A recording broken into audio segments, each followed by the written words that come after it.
Here we go. First up, the Audemars Piguet times. Is it KAWS or is it KWS? I don't know.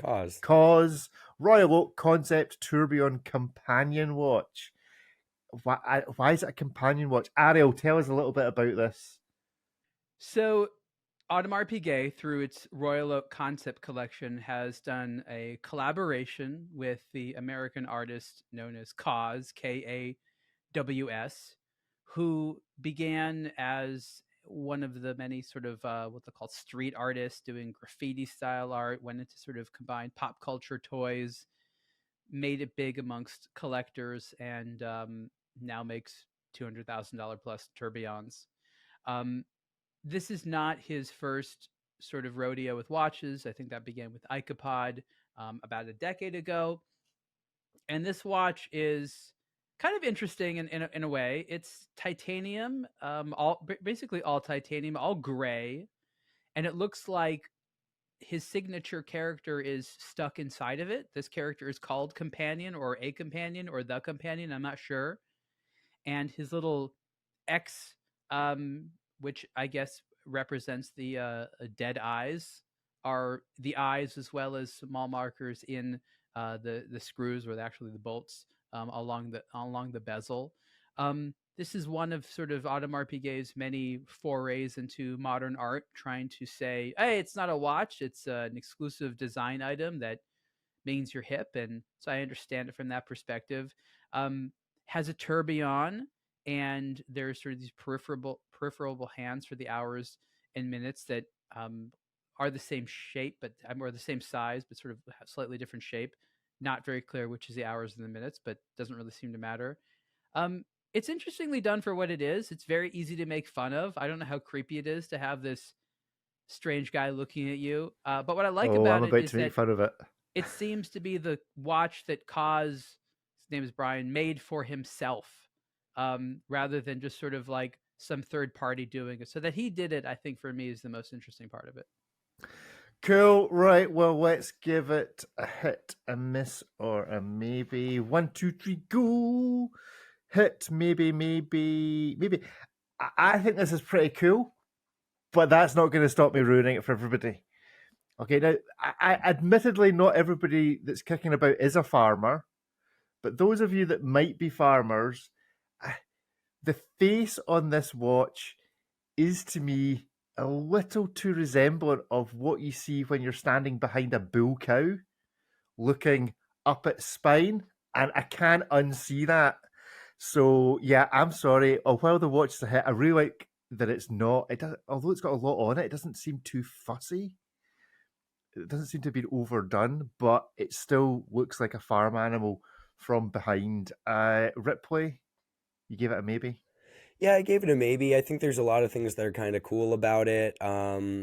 It's probably, in my opinion, the most tasteful of these character watches, although its competition being the Black Panther watch and the Spider-Man watch. I feel like that it wasn't hard.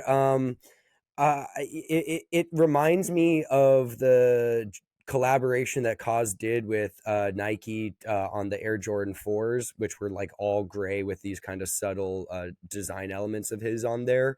So I think it kind of fits into the universe from that perspective.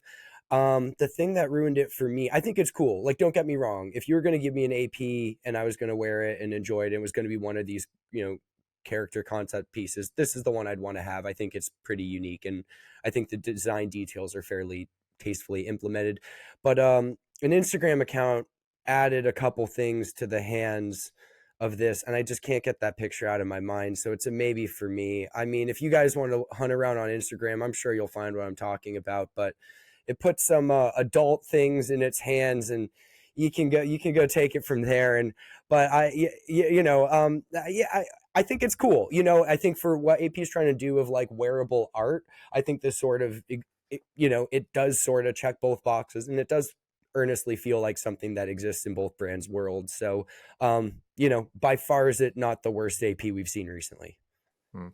Ariel, do you think this is a holdover still from Benny, or is this all been done under the new regime?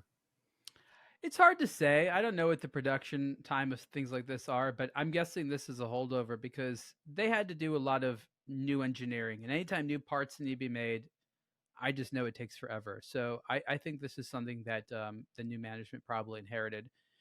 I give it a maybe because there's nothing objectively bad about it. Like it's decent looking, it looks nice, it looks comfortable, it's pretty thick, not super easy to read the time, but if you really want to impress the kids, boy, is this the way to do it.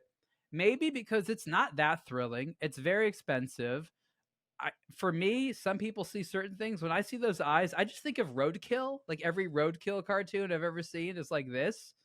And I just don't need to think about Roadkill as often as it will make me think about. So we all have weird associations with it. I guess that's part of the point of artists like this. Like you don't have a weird cartoon character with dead eyes and assume that people are going to think about sparkling rainbows all the time. So yeah, it's art on a very expensive watch.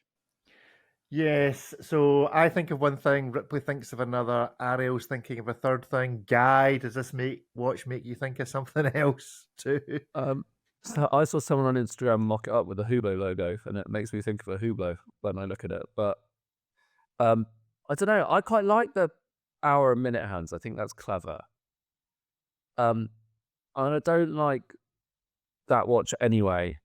I think it's kind of too bulky, and I don't really like it as a watch, even without this design on it.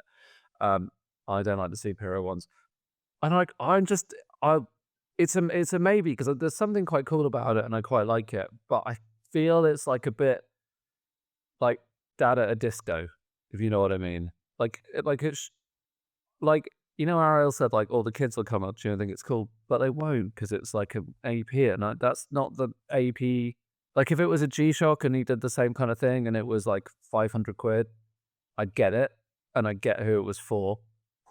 But I just think it's AP isn't a street art brand. Is this the watch you're wearing, your new Jag? Well, they do like putting art on the street. FHB tried really hard to make them a street art brand. Maybe this is our answer to which guard introduced this concept. Oh, I forgot my favorite part of this watch. So there's a life-size statue of this type of companion that's going at the manufacturer. So you can be the AP fan who owns this watch and travels to Le Brassus and then sees like the big KAWS statue and then feel really, really cool. Like that's like those people that get to do that, that's going to mean a lot to them. They're like, oh, wow, this actually is a big deal at the manufacturer. I feel like AP customers are kind of people that would like call the police when someone was graffitiing outside and have it painted over. That was 20 years ago, sir. But maybe I'm out of date. You saw the Jaguar commercial. Those are the clients. Yeah, exactly. This is definitely not AP clients. The new one is. They're selling that's what they want to be. Is that what we're seeing? Jaguar wants not to be associated with, I don't know, Brements. It wants to be associated with AP. People that buy APs also buy Jags. The only thing I'm surprised about in this is there's no loom shot. I would have thought there was the opportunity for some pretty cool loom in this watch, but there doesn't appear to be any. There might be some on the hands. Well, I don't think you wouldn't get enough loom on the hands to be able to tell the time, would you? You just get a bit of random glow at night. Yeah, a random glow. But there we go. So that is our watch from AP.